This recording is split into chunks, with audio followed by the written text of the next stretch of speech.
Tell me, Charlie, who is that fascinating creature in blue that waltzes so divinely?" asked young Frank Belmont of his friend Charles Hastings, as they stood playing wallflower for the moment at the military ball. "Julia Heathcote," answered Charles, with half a sigh. "An old flame of mine. I proposed, but she refused me." "On what ground?" "Simply because I had a comfortable income. Her head is full of romantic notions, and she dreams of nothing but love in a cottage. She contends that poverty is essential to happiness, and money its bane." "Have you given up all hopes of her?" "Entirely. In fact, I am engaged." "Then you have no objection to my addressing this dear romantic angel?" "None whatever. But I see my fiancée. Excuse me, I must walk through the next quadrille with her." Frank Belmont was a stranger in Boston, a New Yorker, immensely rich and fashionable, but his reputation had not preceded him, and Charlie Hastings was the only man who knew him in New England. He procured an introduction to the beauty from one of the managers, and soon danced and talked himself into her good graces. In fact, it was a clear case of love at first sight on both sides. The enamoured pair were sitting apart enjoying a most delightful tête-à-tête. Suddenly Belmont heaved a deep sigh. "Why do you sigh, Mr. Belmont?" asked the fair Julia, somewhat pleased with this proof of sensibility. "Is not this a gay scene?" "Alas, yes," replied Belmont gloomily. "But fate does not permit me to mingle habitually in scenes like this. They only make my ordinary life doubly gloomy. And even here I deem to see the shadow of a fiend waving me away. What right have I to be here?" "What fiend do you allude to?" asked Miss Heathcote with increasing interest. "A fiend hardly presentable in good society," replied Belmont bitterly. "One could tolerate a Mephistopheles, a dignified fiend, with his pockets full of money, but my tormentor, if personified, would appear with seedy boots and a shocking bad hat." "How absurd!" "It is too true," sighed Belmont.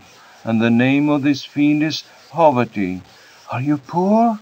"Yes, madam, I am poor, and when I would fain render myself agreeable in the eyes of beauty, in the eyes of one I could love, this fiend whispers me, 'Beware, you have nothing to offer her but love in a cottage.'"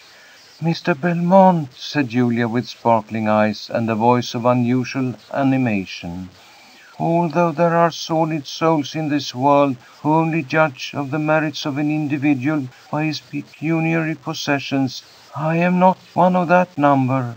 I respect poverty. There is something highly poetical about it, and I imagine that happiness is oftener found in the humble cottage than beneath the palace roof." Belmont appeared enchanted with this encouraging avowal. The next day, after cautioning his friend Charlie to say nothing of his actual circumstances, he called on the widow Heathcote and her fair daughter in the character of the poor gentleman. The widow had very different notions from her romantic offspring, and when Belmont candidly confessed his poverty on soliciting permission to address Julia, he was very politely requested to change the subject and never mention it again. The result of all this manoeuvring was an elopement, the belle of the ball jumping out of a chamber window on a shed and coming down a flight of steps to reach her lover, for the sake of being romantic, when she might just as well have walked out of the front door. The happy couple passed a day in New York City, and then Frank took his beloved to his cottage. An Irish hack conveyed them to a miserable shanty in the environs of New York, where they alighted, and Frank, escorting the bride into the apartment which served for parlor, kitchen, and drawing room, and was neither papered nor carpeted, introduced her to his mother, much in the way Claude Melnotte presents Pauline. The old woman, who was peeling potatoes, hastily wiped her hands and face with a greasy apron, and saluted her "darter," as she called her, on both cheeks. Can it be possible, thought Julia, that this vulgar creature is my Belmont's mother? Frank, screamed the old woman, you'd better go right upstairs and take off them clothes, for the boy's been sent arter 'em more than 50 times. Frank borrowed them clothes, ma'am, she added to Julia by way of explanation, to look smart when he went down east. The bridegroom retired of this hint, and soon reappeared in a pair of faded nankeen pantaloons reaching to about the calf of the leg, a very shabby black coat, out at the elbows, a ragged black vest, and instead of his varnished leather boots, a pair of immense cowhide brogans. Now, said he, sitting quietly down by the cooking stove, I begin to feel at home. Ah, this is delightful, isn't it, dearest? And he warbled, though never so humble, there's no place like home. Julia's heart swelled so that she could not utter a word. Dearest, said Frank, I think you told me you had no objection to smoking. None in the least, said the bride. I rather like the flavor of a cigar. Oh, a cigar, replied Belmont. That would never do for a poor man. And, oh horror, he produced an old clay pipe and, filling it from a little newspaper parcel of tobacco, began to smoke with a keen relish. Dinner, dinner, he exclaimed at length. Ah, thank you, mother. I'm as hungry as a bear. Codfish and potatoes. Julia, not very tempting fare, but what of that? Our ailment is love. Yes, and by way of treat, added the old woman, I've been and gone and bought a whole pint of Albany ale and 3 cream cakes from the candy shop next block. Poor Julia pleaded indisposition and could not eat a mouthful. Before Belmont, however, the codfish and potatoes and the ale and cream cakes disappeared with a very unromantic and unlover-like velocity. At the close of the meal a thundering double knock was heard at the door. "Come in!" cried Belmont. A low-browed man in a green waistcoat entered.